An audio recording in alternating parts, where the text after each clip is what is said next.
ትክክል እኔ ከፕሮቴስታንቱ ጋር አንድ ነኝ በዚህ ጉዳይ ላይ። ሰላም እንዴት ናችሁ? ሰላም ብያለሁ። ዛሬ በአንድ ቪዲዮ መጥቻለሁ። በተቻላችሁ መጠን እስከ መጨረሻ ድረስ ለማዳመጥ ሞክሩ። ኮፒ ሊንክ፣ ሼር እያደረጋችሁ ለሚመለከተው አካል ብታደርሱልኝ ደስ ይለኛል። አሁንም ማሳያችሁ አካል እንግዲህ በቤተ ክርስቲያን ውስጥ ትልቅ እንቅስቃሴ የሚያደርግ ወንድማችን ነው። ነገር ግን አሁን በሰራው ስራ ብዙ ክርስቲያኖችን ሊያስት የሚችል ነገር ነው። እንዲሁም ደግሞ ቤተ ክርስቲያንንም የሚያሰድብ ነገር ነው ብዬ አስባለሁ። ቪዲዮን ላስደምጣችሁ፣ በደንብ ከልባችሁ አድምጡት። ይህንን ቪዲዮ ደግሞ እስከ መጨረሻው ስሙትና ሀሳብ እንሰጥበታለን።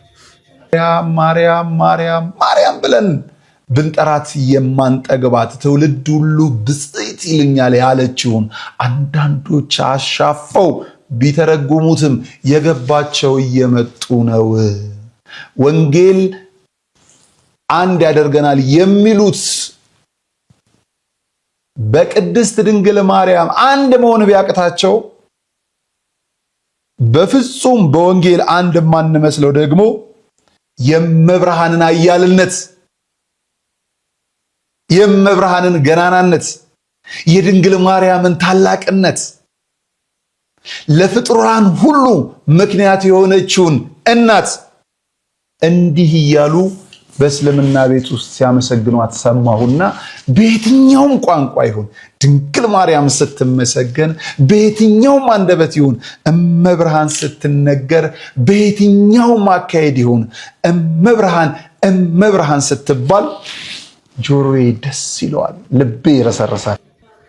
እንግዲህ ቪዲዮ እንዳዳመጣችሁት እንግዲህ ከመጀመሪያ ጀምሮ ያላደረግኩላችሁ ረጅም ስለሆነ ነው። እናንተ ዩቲዩብ ላይ ሄዳችሁ ሀሳቡን ሙሉ ለማዳመጥ ሞክሩ። እንግዲህ ወንድማችን ሲጀምር ከፕሮቴስታንቶችን በማንቋሸሽ ነገር ይጀምራል። በማንቋሸሽ ያልኩበት ምክንያት አለኝ። ዞሮ ዞሮ ግን እናታችን ቅድስት ድንግል ማርያምን እነሱ በወንጌል አንድ ነን ቢሉም አያመሰግኗትም ብሎ አይነት ነገር ይጀምራል። በኋላ ላይ በፍጥረታቱ አንደበት በሙሉ መብርሃን ስትመሰገን፣ በፍጥረታት ሁሉ አንደበት ስትመሰገን ደስ ይለኛል ብሎ ሲናገር እናያለን። በኋላ ላይ ደግሞ ቀጥሎ አንድ ነሽዳ ያሰማናል። ነሽዳውን ደግሞ ሰምተን እንመለስ። ስሙልኝ፣ በመድኃኔዓለም ስሙልኝ፣ ላሰማችሁ። በድንግልና ላይ አርግዛ ርቋቸው ሚስጥሩ ውሉ ብፅዕቷ ሲያዋቁሽ ያንዴ ጌታ መጣሽው እያሉ ለአላህ ሲሆኑ ለነርሱ እኔ ያለው የሚለው ጌታ አልተዋላ ሳፈረሽን መርየም ዝም ያልሽ ለታ ዝምታ መርጠሽ ዝም ያልሽው ስላንቺ ምን ባታወሪ በቅፍሽ ያስሽው ጨቅላ ለታምር ሆነሽ መስካሪ እኔ የአላህ ባሪያ ነኝ የላከኝ ነብይ አድርጎ በጾም በዘካ ያዘዘኝ ለእናቴም እንድሆን በጎ። እመብርሃን በየትኛው መልኩ ሲነገርላት ደስ ይለኛል። በየትኛው መልኩ እየገቡ ነው። እንግዲህ እንደሰማችሁት በጣም ደስ ይለኛል ብሎ ሲጨርስ እንሰማዋለን። እንግዲህ እንደተመለከታችሁት በቃ ይሄ በጣም እጅግ አሳፋሪ የሆነ ነገር ከተራ ምዕመን እንኳን አይጠበቅም። በሰንበት ትምህርት ቤት ያለፈ መጽሐፍ ቅዱስን የሚለይ ሰው ይህንን ንግግር አይናገርም። ይህንን ቪዲዮ ደግሞ አይሰራም። እንግዲህ ነጋሽ ሚዲያ በተባለው ከ249 ሺህ በላይ ሰብስክራይብ ባለው ቪዲዮ ከረባት አድርጎ መነጽር አድርጎ ኮምፒውተር ከፍቶ ቁጭ ብሎ ይሄንን መናገር እጅግ በጣም ትልቅ አላዋቂነት ነው ብዬ ወስደዋለሁ። ምናልባት ወንድሜ ይሄ ቪዲዮ አንተ ጋር ከደረሰክ አስተውለክ እንደገና ደግሞ ነገሩን በማገናዘብ ድጋሜ ይቅርታ ቪዲዮ እንደምትሰራና ቪዲዮንም ደግሞ ከዩቲዩብ ላይ እንደምታወርደው ተስፋ አደርጋለሁ። ስለዚህ እናንተም ይህንን ቪዲዮ የምትከታተሉ በተቻላችሁ መጠን ሰውየውን ሜንሽን ለማድረግ ሞክሩልኝ። ይሄ ቪዲዮ ደግሞ እሱ ጋር እንዲደርስ ኮፒ ሊንክ፣ ሼር ለማድረግ ሞክሩ። ወደ ሀሳቡ ልግባ። ሀሳቡ በአጭሩ እናታችን ቅድስት ድንግል ማርያም በቁርአን የተሰጣት ቦታ ቁርአን ላይ ያለችው መርያም የተባለችው አካልና በመጽሐፍ ቅዱስ እና በአባቶቻችን የተቀመጠችው እናታችን ቅድስት ድንግል ማርያም አንድ አይደለችም። ይህንን ልታውቁ ይገባል። ዋናው ፖይንት ግን እሱ አይደለም። አምላካችን መድኃኒታችን ኢየሱስ ክርስቶስም በመጽሐፍ ቅዱስና በቁርአን ኢሳ ተብሎ የተገለጸው አንድ አይነት አካል ነው ብላችሁ እንዳትወስዱት አደራ። አደራ። እንደውም ፕሮቴስታንቶች ለኛ ይቀርቡናል። እውነት ለመናገር ፕሮቴስታንቶች ይቀርቡናል። ፕሮቴስታንቶች አምላካችን መድኃኒታችን ኢየሱስ ክርስቶስን ሩቅ ብእሲ ነው እኮ አይሉት። በሌላ ነገር በጣም ብዙ ክሪቲክስ ማውጣት እንችላለን። ሙስሊሞች ግን ሩቅ ብእሲ ነው፣ ተራ ነው። እንዲሁም ደግሞ እዚሁ ነሽዳ ላይ እንደሰማችሁት የአላህ ባሪያ ነው፣ መልእክተኛ ነው ሲሉ ነው የምንሰማቸው። ታዲያ ከነዚህ ሰዎች ጋር ተዳብለን ፕሮቴስታንቶችን ግን በመግፋት የምናስከብረው ክርስትና የለም። ክርስትና እንደዚህ አይደለም። ኦኬ መብርሃንን ብሎ ስላመሰገነ ይሄ ነሽዳ በጣም ልቤን ደስ አለው፣ ደስ ይላል በፍጥረት ስትመሰገን አልክ። እዛው ነሽዳ ላይ ግን ኢየሱስ ክርስቶስን የአላህ ባሪያ የአላህ መልእክተኛ እያሉ ሲያንቋሽሹት ሩቅ ብእሲ ነው ሲሉት ግን ምንም አልመሰለህም። ይሄ በጣም ፍጹም ስህተት ነው። እናታችን ቅድስት ድንግል ማርያም የተሰጣት ትልቁ ጸጋዋ አምላክን በድንግልና ጸንሶ በድንግልና መውለድ ነው። ይሄ ነው ትልቁ ጸጋዋ፣ ከፍጥረታት በላይ ከፈጣሪ በታች ብለን የምናመሰግናት። ኦኬ ትልቁ ጸጋዋ ይሄ ነው። ይሄ ሆኖ ሳለ ግን እዚሁ ነሽዳ ላይ ጌታን ኢየሱስ ክርስቶስን የአላህ ባሪያ መልእክተኛ ነብይ ሩቅ ብእሲ ሲሉት ግን ምንም አልመሰለም። መብርሃን ተብሎ ግን ልክ ሰይጣን ድምፁ ልስልስ ነው እንደፈለገ አድርጎ ይጮትብናል።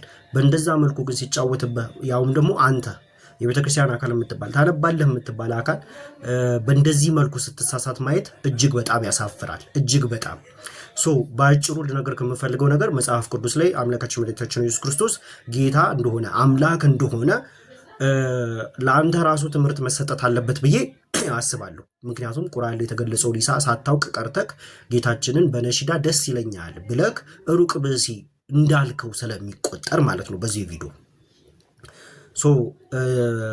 ባጭሩ ማወቅ ያለብህ ነገር ቁርአን ላይ ሙስሊሞች ኢሳን ሩቅ ብእሲ ተራ ባሪያ መልእክተኛ ከነቢያት አንዱ ብለው እንደሚናገሩ ልብ ልትል ሊገባህ ይገባል ማለት ነው።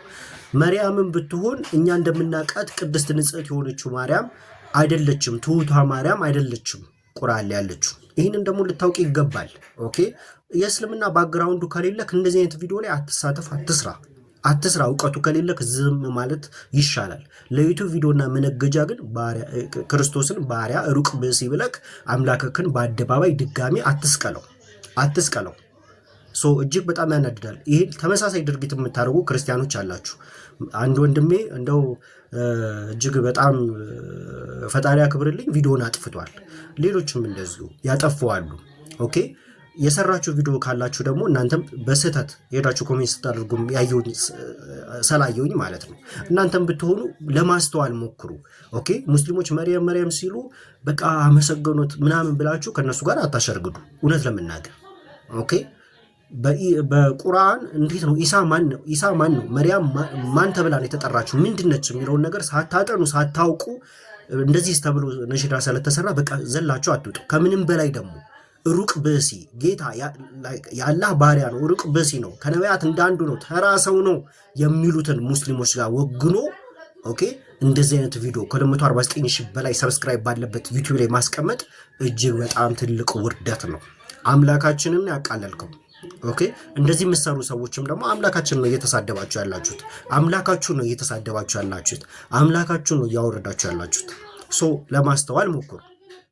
ባጭሩ ተረድታችሁኛል ብዬ አስባለሁ። ስለዚህ ቪዲዮ ላይ እንደምትመለከቱት ወንድማችን ያየው እመብርሃን ተመሰገነች። እዛው ቪዲዮ ላይ እኮ አንተ ራስህ ከለጠፍከው አንተ ራስህ ያሳየው ቪዲዮ ላይ እኮ ከስር እኮ አለ አይደለ ሊያርክሱ አለ አይደለ ሊያርክሱን እያየህ እንኳን በግጥሙን እያየህ ኦኬ ግጥሙን እያየህ እንኳን መረዳት ትችላለህ። ኦኬ የአላህ ባሪያ መልእክተኛ ሲለው ኦኬ ሙስሊሞች ምን እንደሚያምኑ ጠፍቶክ ነው። በተቻለክ መጠን ቪዲዮን ከዩቲዩብ ላይ አውርደው